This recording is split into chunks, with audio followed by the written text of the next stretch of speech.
हे भगवान, लकड़ियां कितनी कठोर हैं। अरे कट भी नहीं रही जल्दी से। सब लोग जल्दी जल्दी कीजिए, सूरज भी डूब रहा है, शाम ढलते ही जंगल में अंधेरा हो जाएगा, हमें उससे पहले ही जड़ों को साफ करना होगा। तभी चिंकी सोनू भूखी शक्ल से जंगल के किसी भाग से कुछ अंडे उठाकर ले आते हैं। माँ देखो मुझे क्या मिला, इतने सारे अंडे, मुझे भूख लगी है, इसे बना दो ना। सीमा देखती है कि वो अंडे किसी सांप के हैं। हे भगवान, ये तो किसी विशाल सांप के अंडे लगते हैं। लगता है इस जंगल में कोई विशाल सांप है। भाभी आप देख नहीं रही हो, इस जंगल में कितने पुराने पेड़ हैं, इनकी जड़ें कितनी दूर दूर तक फैली हुई हैं, मगर हमारे पास कोई चारा भी तो नहीं है यहाँ रहने के सिवा।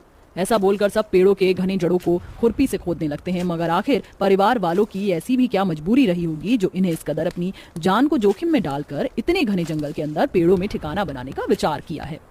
जहां दिसंबर के कड़ाके की ठंड में गरीब बहू सीमा के बुजुर्ग सास ससुर नंद छोटे छोटे मासूम बच्चे सब अंदर बैठे थे, दीवार के टूटे पुराने जड़ों से बर्फीली हवा घर के अंदर घुस रही थी। ऐसे में गरीब ससुराल वाले अपने हाथ पैर सिकोड़ कर बैठे थे। ओह माँ, बहुत जोर की ठंड लग रही है। हे राम जी, ये एकदम से रातों रात ठंडी कितनी ज्यादा बढ़ गई है। घर के अंदर भी थोड़ी गर्माहट महसूस नहीं हो रही, ऐसा लग रहा है खुले आसमान के नीचे बैठे हैं। कितनी बार कहा था सुधीर बेटा, घर की मरम्मत करवा ले, घर की मरम्मत करवा ले, लेकिन सुधीर मेरी बात सुने तब तो। माँ, मैं अकेला आदमी कितना कुछ करूं। एक तो ये सर्दियों का मौसम है, घर का खर्चा ही नहीं निकल पा रहा। घर कहाँ से पक्का करवाऊं? जुगाड़ में लगा पड़ा हूं, थोड़े दिन ठहर जाओ, करवा दूंगा। अरे भाग्यवान, एक अकेले कमाने वाले की जान लोगी क्या? हाँ, परिवार बड़ा है और फिर इस घर को भी तो बने कोई जुग जमाना हो गया। कच्चे ईंट मिट्टी का घर है और फिर हम गरीबों के लिए कोई सा भी मौसम कौन सा सुख भरा होता है। हमें तो हर मौसम में कष्ट उठाना ही पड़ता है।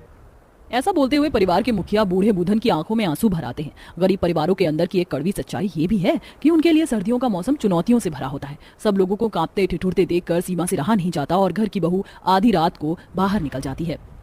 अरे बहू, तू इतनी ठंड के मौसम में बाहर कहाँ जा रही है? सर्दी लग जाएगी। माँ जी, मैं आग जलाने का जुगाड़ कर रही हूँ, वरना तो इतनी ठंड के मौसम में इस तरह रात काटना नामुमकिन है। लेकिन भाभी, लकड़ियाँ मिलेंगी कहाँ? इतनी सर्दियों का मौसम है और हमारे अड़ोसी पड़ोसी सभी के घरों में हीटर है। लकड़ियों का इस्तेमाल तो कोई नहीं करता। जानती हूँ यहाँ लकड़ी नहीं मिलेगी, पर जंगल में तो मिलेगी। मैं वहां से लकड़ी लेकर आ जाऊंगी इतनी रात में। अच्छा, मैं भी आपके साथ चलती हूँ। चारों तरफ बर्फीली धुंध छाई हुई थी। दोनों ठिठुरते हुए लालटेन लेकर जंगल में आती हैं और जल्दी जल्दी लकड़ी इकट्ठी करने लगती हैं। तभी ननद लकड़ी चुनते चुनते पेड़ों की जड़ों के पास पहुंच जाती है, जहां लकड़बग्घे और उसके बच्चे सो रहे थे। उन्हें देखकर डर के मारे अनीता के हलक से आवाज नहीं निकलती।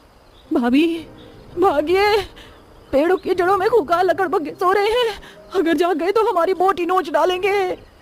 चलो, वैसे भी जरूरत के लायक लकड़ी जमा हो गई है। दोनों नंद भाभी जंगल को पार करके जैसे अपने झोपड़ी के दरवाजे तक पहुंचती हैं तो अनीता गहरी सांस भरते हुए कहती है, शुक्र है आज तो बाल बाल बच गए, वरना लकड़बग्घा हमें नोच कर खा जाता। सीमा अंगीठी में आग जलाती है। अब जाकर शरीर को थोड़ी गर्माहट मिली है, वरना हाथ पैर तो बर्फ जितने ठंडे पड़ गए थे। हाँ, मगर हम गरीबों को राहत भी तो तभी तक है जब तक कि आग जल रही है। थोड़ी देर में ये अंगीठी की आग भी ठंडी पड़ जाएगी और फिर हम लोगों का ठंड के मारे दोबारा से बुरा हाल हो जाएगा। यह सुनकर बहू सीमा कुछ जुगाड़ लगाती और कहीं से थोड़ा सूखा भूसा लाकर आग के ऊपर रख देती है। माँ जी, बाबूजी, अब हम सब लोग आज की रात आराम से सो सकते हैं। ये भूसी की आग रात भर सुलगती रहेगी, जिससे घर में गर्माहट पैदा होती रहेगी। बाकी सुबह तो धूप निकल ही जाएगी। सच कहूँ तो बहू, तुझे देखकर हम खुद को बड़े भाग्यशाली समझते हैं जो तुझ जैसी सोने सी बहू मिली है। हमें हर मुसीबत हर दुख का कोई ना कोई जुगाड़ लगा लेती है, लेकिन कभी कभी तेरे लिए बड़ा दुख भी लगता है। जब से शादी करके आई है तो दुख में ही जिंदगी गुजर गई। माँ जी, ऐसा मत कहिए, आप लोग मेरा परिवार और मेरी हिम्मत है। देखना, एक दिन सारे दुख सारे दर्द दूर हो जाएंगे।